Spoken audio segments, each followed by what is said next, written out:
나주 유배지에 버려진 사대부 정도전. 그의 발걸음은 멈추지 않았다.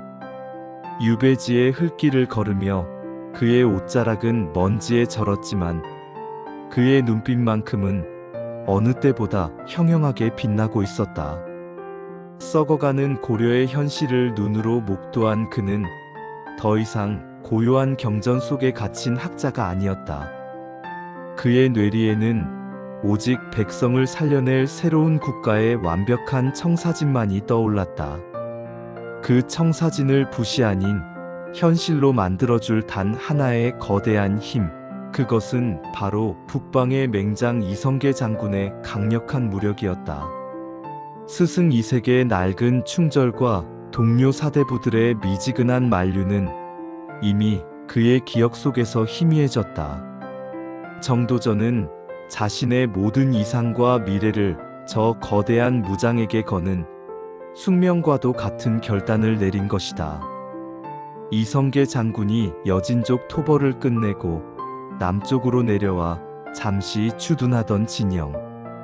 정도전이 그곳에 도착했을 때 병영 주변은 살벌한 경계 태세로 가득했다. 그의 낡은 문신 복장은 그곳의 거친 풍경과 극명하게 대비되었다. 초소의 무장들은 그를 의아하게 여겼고 쉽게 문을 열어주려 하지 않았다. 그들에게 정도전은 한가로운 선비 혹은 권력의 줄을 타려는 교활한 기회주의자로 비쳤을 것이다. 정도전은 며칠 밤낮을 진영 주변에서 맴돌았다. 혹독한 추위와 배고픔이 그를 괴롭혔지만 그는 단 한순간도 발길을 돌리지 않았다. 진영 안에서 들려오는 병사들의 우렁찬 훈련, 소리와 말발굽 소리는 종이 위에 갇혀있던 그의 이상과는 너무나도 달랐다. 그것은 생사를 건 현실의 힘이자 이 역사를 뒤엎을 수 있는 유일한 도구였기에 정도전은 그 힘을 갈망했다. 마침내 기회가 왔다. 정도전은 우연히 진영 외곽에서 백성들과 어울려 활쏘기를 하는 이성계를 발견했다. 그는 백성들의 고충을 듣고 병사들과 함께 땀을 흘리는 인간적인 지도자의 모습이었다. 그 모습은 권력을 사유화하며 백성을 쥐어짰던 이인임 같은 권문세족들과는 확연히 달랐다. 정도전의 가슴은 뜨겁게 울렸다. 무속의 덕이 숨어있다. 저분이 바로 내가 꿈꾸는 나라의 지붕이자 백성을 향한 가장 강력한 보호자가 될 수 있다. 그는 이제 단 한순간도 망설일 수 없었다. 운명에 이끌린 듯 용기를 내어 이성계에게 다가갔다. 자신을 유배당한 사대부라 소개했을 때 이성계는 처음에는 별다른 관심을 보이지 않았다. 수많은 아첨꾼과 한가로운 학자들을 보아왔던 무장에게 정도전은 그저 스쳐 지나가는 풍경처럼 여겨졌을 것이다.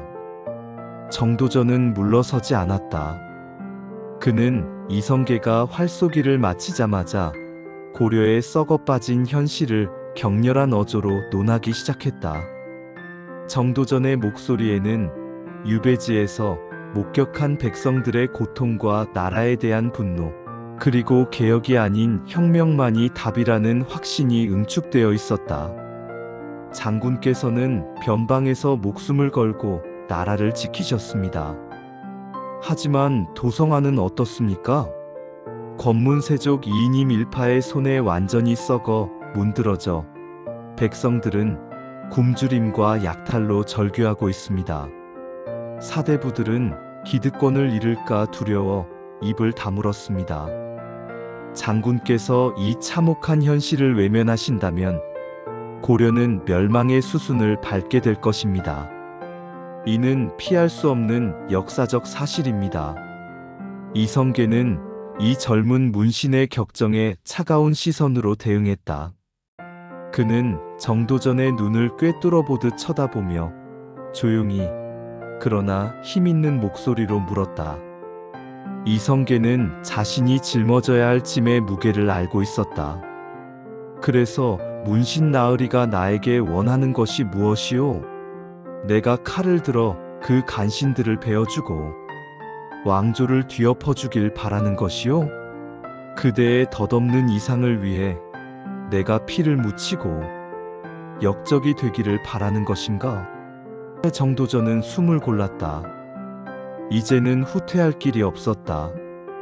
그는 자신의 본심, 가장 위험하고도 고귀한 의도를 숨김없이 드러냈다. 장군이 가진 그 강력한 군사력은 하늘이 내린 선물이자 시대의 요청입니다. 그 힘을 사리사욕이나 단순한 정적 숙청이 아닌 새로운 나라를 세우는 데 써야 합니다. 이인임의 고려가 아닌 백성이 주인되는 새로운 왕조를 여셔야 합니다. 저는 그 나라의 근본적인 이념과 제도를 장군께 바칠 것입니다. 저는 더 이상 경전만 읽는 학자가 아닙니다. 저는 이 시대를 뒤엎고 백성을 구원할 혁명적 설계자가 되려 합니다. 장군께서는 칼을 드십시오. 저는 그 칼에 정당성이라는 이념을 부여하여 불멸의 역사를 만들 것입니다. 이성계는 그 파격적인 선언에 놀라움을 감추지 못했다. 유배지에서 만난 젊은 사대부에게서 왕조를 뒤엎으려는 광기와 확고한 비전이 동시에 뿜어져 나왔기 때문이다. 이성계는 자신이 가진 무력의 명분과 이념이라는 가장 어려운 숙제를 정도전이 풀어줄 수 있음을 직감했다. 그는 잠시 눈을 감고 깊이 생각했다. 자신의 무력에 정치적 날개를 달아줄 수 있는 진정한 파트너가 나타났음을 확신했다. 이성계는 정도전에게 함께 술자리를 하자 제안했다. 나으리의 그 큰 꿈이 진정 백성을 위한 것이라면 내가 귀 기울여 들어주리다다. 이 땅에서 백성이 살 수 있는 구체적인 방법을 내 눈으로 보게 해주시오. 첫 술자리는 팽팽한 긴장감과 상반된 기질 속에서 진행되었다. 정도전은 민본을 강조하며 왕권의 전횡을 막고 백성을 위해 일할 재상 중심의 신권이 중요하다고 역설했다. 이는 왕권이 절대적인 시대에 던지는 가장 파격적인 제안이었다. 이성계는 무장답게 지극히 실리적이고 현실적인 질문을 던졌다. 새로운 나라를 세운다면 이 수많은 군인과 백성을 대체 어떻게 먹여 살릴 것인가? 굶주림은 명분만으로 해결되지 않는다. 정도전은 기다렸다는 듯이 토지제도 개혁의 청사진을 제시했다.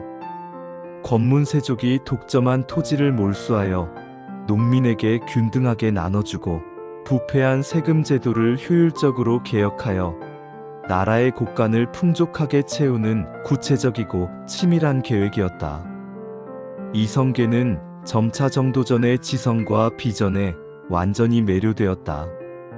그는 이 사대부가 자신이 평생 꿈꿔온 백성들이 평화롭게 살 수 있는 세상을 현실로 만들어줄 설계 도면을 가진 사람임을 깨달았다. 그날 밤 이성계는 정도전에게 자신의 진영에 머물며 자신을 보좌할 것을 공식적으로 허락했다.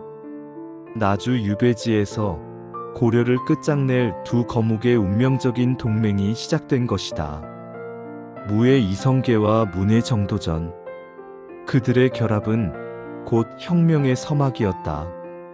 그러나 이 완벽한 결합에는 예견된 그림자가 드리워졌다. 이성계의 아들 이방원은 이 만남을 처음부터 끝까지 차가운 시선으로 지켜보고 있었다. 이방원의 눈에는 불만과 노골적인 경계심이 가득했다. 아버지의 무력을 이용해 자신의 이상을 실현하려는 교활하고 위험한 문신.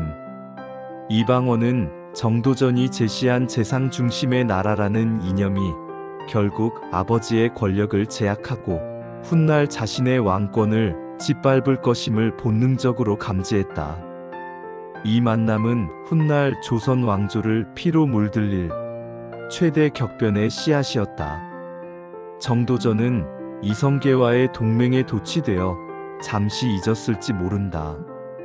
자신이 설계한 왕국의 가장 무서운 적이 바로 자신의 정치적 파트너의 아들이 될 것임을.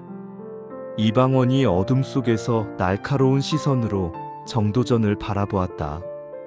그의 손이 허리춤의 칼자루를 무의식적으로 움켜쥐며 손등의 핏줄이 도드라졌다. 이방원의 입가에 차가운 미소가 걸렸다. 이방원 마지막 독백, 서늘한 결의 아버지의 칼은 백성을 위할지 모르나 나의 칼은 오직 왕자를 위해 준비되었다. 저 문신 나부랭이의 덧없는 꿈이 내 앞에서 산산조각 나는 것을 보게 될 것이다. 이 나라의 주인은 오직 나 이방원이다.